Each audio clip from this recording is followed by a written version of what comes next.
So, this is something that I wanted to talk about because I live here. I know, right?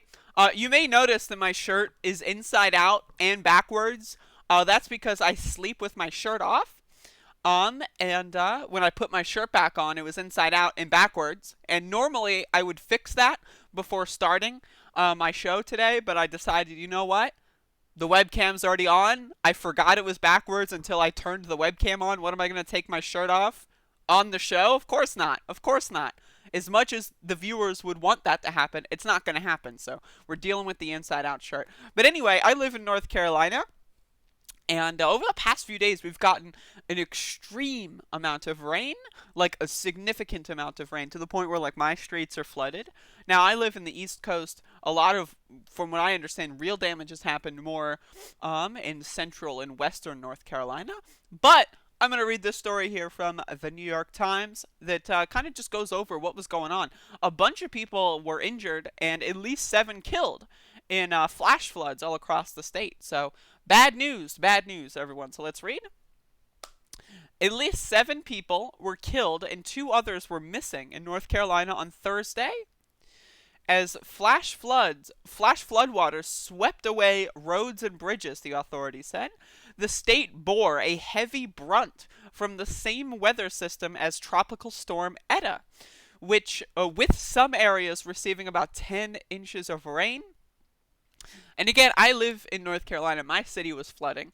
My city is like, below sea level, and we're right next to the sea. So it's a little, sometimes when things get a little floody, it gets really floody in my area. I don't know if anyone died in my specific area. I didn't see any reports of that, but it's totally possible. Um, and this is like, we have to really, my webcam's falling. We have to really be safe in these instances. A lot of people, I see a lot of people who get stuck in storms and hurricanes and all these kinds of situations. A lot of the times they get stuck because they're going to work or on their way home from work or they're doing some chore or errand or like, they don't have a car so they're riding their bike and, you can't be safe in that situation. Um, and I don't know. I feel like there's a problem there. Like if we know a tropical storm is heading in our direction and we know that there's probably going to be flash floods, we should be doing something. We should say, "Hey, everyone, stay the fuck home. Don't go to work. Get off the fucking street." But instead, we live in a capitalist society, so people are going to end up dead, unfortunately. So, one of the hardest hit areas was Alexander County, about an hour north of Charlotte, where emergency responders said they found the bodies of 3 people and evacuated 31 others from a campground. I don't know why people were at a campground. I don't know if that was like a refuge location or if they were just chilling there previously. But as of 4 p.m., an adult and a child were still missing from the Hiddenite family campground, said the authorities, who reported that a 4th person in Alexander County had been killed in a car when floodwaters destroyed a bridge. Now, again, this is one thing that we need to really understand in this country, and North Carolina is no exception, of course, is our infrastructure. Remember when Donald Trump was elected and he was going to infrastructure week? Let's do it, everyone. It's infrastructure week. Well, infrastructure week never came, and as a result, we're in a situation where bridges are crumbling even without major storms. When you throw heavy winds and significant rainfall, it could be the straw that breaks the camel's back on a lot of these situations, and it's horrifying. And again, all of this is preventable. Every single death in storms like this, as far as I'm concerned, is mostly preventable. Why were people at a campground when there's flash flood warnings and a hurricane coming? I don't know. Why were they there? Why were 40 people at a campground when a hurricane is going to, like, and we know, like, I live in North Carolina, I've lived here for a year. Whenever there's a major storm, my city floods. So I don't understand why people are forced to go outside and forced to do all these things, and in these situations that result in them being unsafe, not knowing where to go to be safe and all that stuff. So I'm just throwing that out there. That's my meta analysis.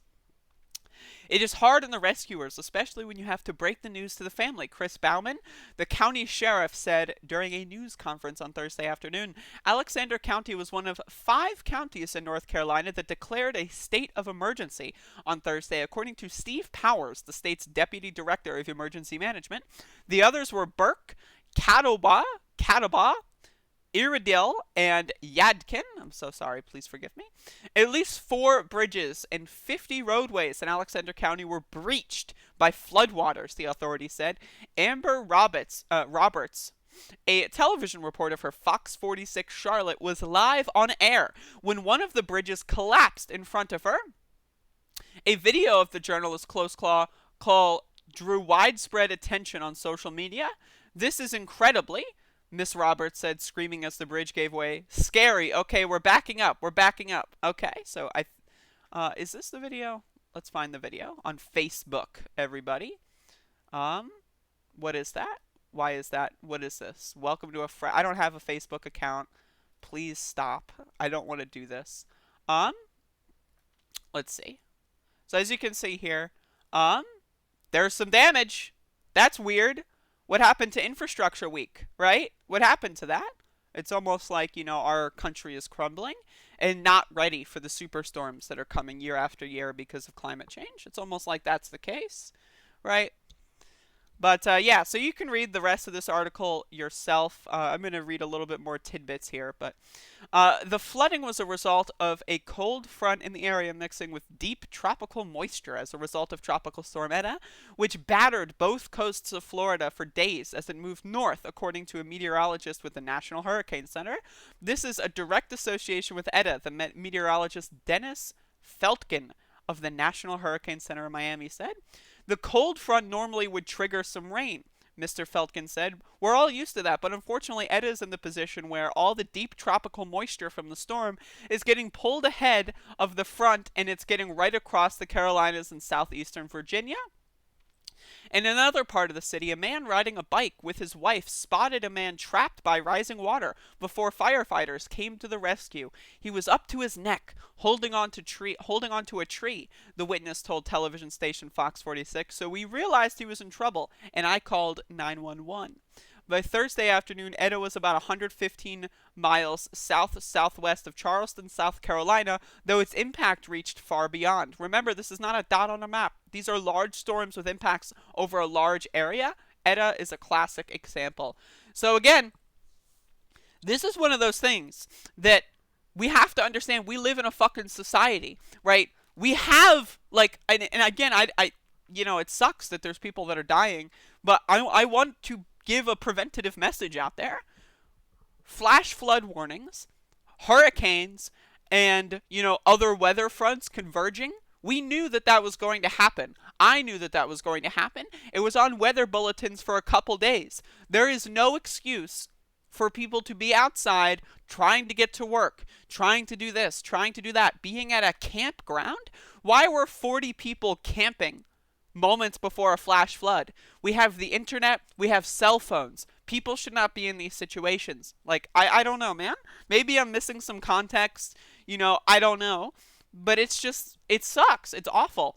And again, who are the people suffering most? It's not rich people that are staying home that never leave their house because they don't need to. It's the poor. It's the people that need to go to those jobs. It's the people that can't afford, "Oh, it's a flash flood. Well, I'll just take my chances and try to get to work because I need the shift." That's the kind of people that are often caught in these situations. And it's just, I don't know, man. Whatever happened to Infrastructure Week, we need that shit. We need it now. So, this sucks. It's really bad. And again, all preventable. Death is something that's extremely unfortunate, but preventable death is just, it's absolutely ridiculous. And I hate to see it. I hate to see it.